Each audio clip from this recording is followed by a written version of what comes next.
Siapa yang berani mengejarmu? Jesse mendengus kesal. Beritahu kami dan kami akan membawa orang ini keluar. Mari kita bahas di dalam. Keenan kemudian menoleh ke Lucky.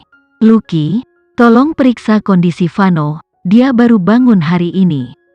Vano langsung berkata, aku baik-baik saja, yang perlu diperiksa adalah kamu. Tidak, kamu lebih membutuhkan perhatian medis daripada aku, balas Keenan. Lucky tersenyum melihat olok-olok mereka.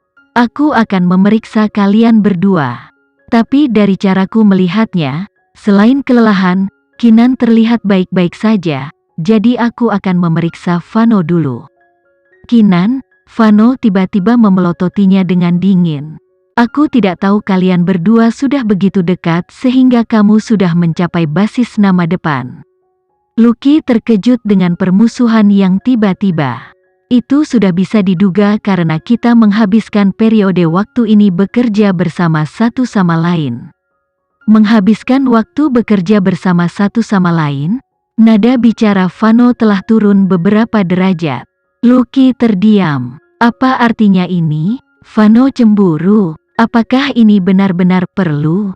Beritahu kepala pelayan untuk mendapatkan kami dokter baru.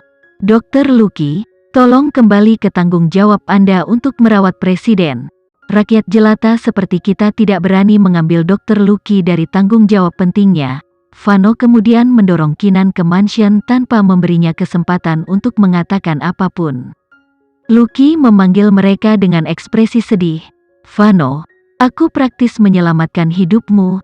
Apakah ini cara memperlakukan penyelamat hidupmu? Sayangnya, Vano bahkan tidak berbalik untuk mengakuinya dan Keenan buru-buru ditarik ke dalam rumah. Lucky menggerutu dengan kecewa kepada kelompok Jesse, katakan padaku, apa yang terjadi? Apakah Vano harus begitu cemburu pada sesuatu yang sekecil ini? Pernahkah kamu melihat sesuatu yang konyol seperti ini? Untuk frustrasinya, mereka mengangguk serempak. Itu sudah biasa. Lebih buruk dari ini sebenarnya. Kasusmu kecil, percayalah, kamu belum melihat sejauh mana kecemburuan Ria itu. Lucky terpana tanpa bisa berkata-kata. Tuhan, katakan padaku, apakah aku gila atau apa yang terjadi di bawah tatapan dingin Vano? Lucky masih cukup dermawan untuk melihat kondisi mereka. Nona Keenan baik-baik saja, Lucky menyimpulkan dengan ringan, untuk menyelamatkan dirinya dari masalah. Dia tidak berani memanggilnya langsung Keenan lagi. Kamu, di sisi lain, seharusnya tidak terlalu memaksakan dirimu ketika kamu baru saja pulih. Kamu akan membuang-buang energiku untuk menyelamatkan hidupmu. Keenan mengerutkan kening.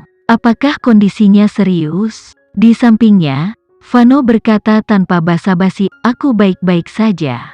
Lucky mendengus dingin. Kamu terlalu memaksakan tubuhmu. Mulai saat ini, kamu harus istirahat yang baik untuk memulihkan diri. Masa pemulihan harus setidaknya 2 bulan, atau aku tidak bisa menjamin berapa lama kamu akan bisa bertahan hidup. Sepertinya keterampilan medismu tidak sebaik yang mereka katakan, balas Vano dengan seringai dingin. Aku paling akrab dengan tubuhku dan aku tahu aku tidak perlu memulihkan diri. Dengarkan saran Lucky.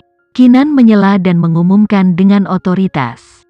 Mulai sekarang, kamu harus istirahat dengan baik selama 2 bulan.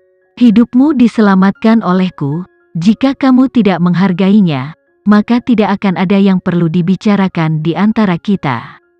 Oke, Vano berjanji dengan mudah. Dia memeluk pinggangnya dan tersenyum lembut. Aku akan mendengarkan semua yang kamu katakan sejak kamu menyelamatkan hidupku. Lucky melebarkan matanya karena terkejut. Bisakah perlakuan hormat tidak begitu jelas? Bahkan Jesse dan yang lainnya harus mengalihkan pandangan mereka karena kilasan romansa yang terus-menerus membutakan mata mereka.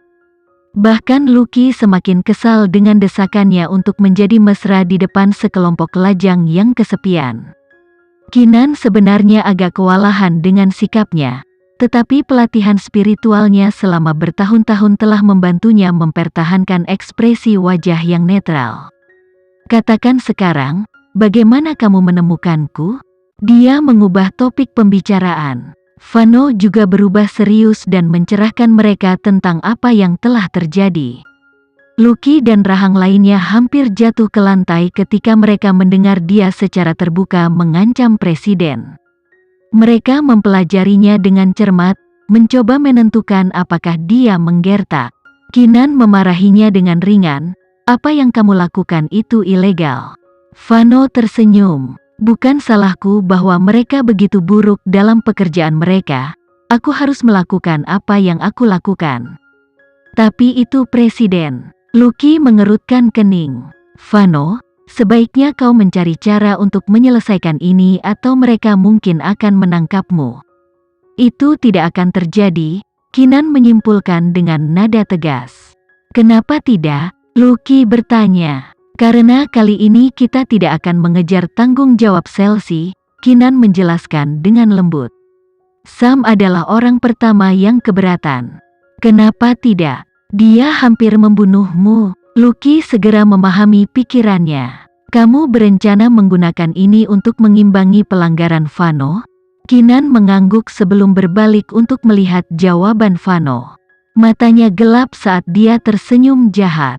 "Apakah kamu pikir aku perlu melakukan sesuatu seperti itu untuk menghindari tanggung jawab kriminal? Aku tahu kamu tidak peduli dengan tuntutan pidana." Kinan menatap matanya dan melanjutkan, "Tapi, musuh kita yang sebenarnya adalah keluarga Alvarendra, kita harus fokus." "Tentu saja, ini tidak berarti bahwa aku membiarkan Chelsea pergi, tetapi kita tidak punya waktu untuk melakukannya. Berurusan dengannya sekarang. Setelah kita mengurus keluarga Alvarendra, kita akan punya banyak waktu untuk membereskan masalah dengannya." Mata Vano semakin gelap. "Apakah kamu tidak merasa bersalah?" Kinan tertawa. "Mengapa aku? Chelsea telah sangat membantu kami. Dia tidak hanya telah menyakitiku tetapi juga menjual keluarga Alvarendra. Presiden bukanlah orang bodoh. Ambisi liar keluarga Alvarendra akan segera ditemukan. Saat itu terjadi, rencana keluarga Alvarendra akan hancur. Presiden tidak akan lagi mendukung mereka dan malah akan mencari cara untuk menekan mereka. Rencana keluarga Alvarendra menjadi bumerang kali ini. Jika saja Kinan meninggal, maka presiden akan segera mati. Sayangnya dia selamat. Ini berarti bahwa hari-hari keluarga Alvarendra ke depan akan sangat sulit. Selanjutnya, karena ada harapan untuk pemulihan presiden, keluarga Alvarendra akan semakin gelisah. Ini meningkatkan kemungkinan mereka membuat kesalahan, sama seperti kali ini. Tidak peduli seberapa hati-hati mereka akhirnya akan tergelincir, dan ketika itu terjadi, cucian kotor mereka akan terbuka. Tentu saja, Vano juga memikirkan semua ini. Dia memandang Kinan dengan penuh kasih dan terkesan dengan konstitusi internalnya. Dia hampir terbunuh tetapi masih memiliki ketajaman mental untuk menghasilkan analisis dan rencana yang begitu rinci tanpa sepatah kata keluhan. Berapa banyak orang di dunia yang bisa mengatur hal seperti itu? Mungkin banyak pria tidak akan menyukai seseorang seperti Kinan karena kemandiriannya dan keengganannya untuk bergantung sepenuhnya pada suaminya, tapi inilah yang disukai Vano darinya. Bagaimanapun, kekuatannya hanya membuatnya semakin mengkhawatirkannya dan membuatnya ingin menghargainya selamanya.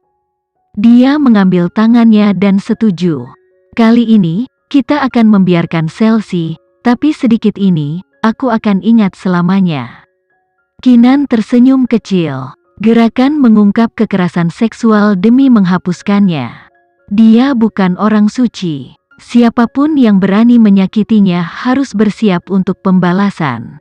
Dia tidak akan membiarkan ketidakadilan yang dilakukan terhadapnya tidak dihukum. Dia mengerti bagaimana dunia beroperasi, survival of the fittest.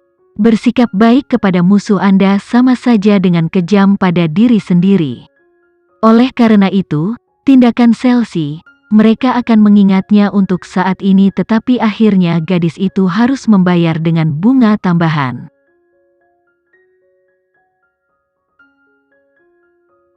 Sekian dulu ya video kali ini, kita lanjutkan lagi videonya di lain waktu. Oh iya, bagaimana menurut kalian? Semoga bisa sedikit menghibur kalian semua. Untuk teman-teman yang baru nonton, jangan lupa subscribe ya, hehehe. Dan kalau teman-teman ada yang ingin gabung langganan, bisa langsung gabung saja untuk dapat fitur yang menarik dan sedikit membantu Mimin. Terima kasih banyak sudah menonton, sampai jumpa lagi, bye bye bye.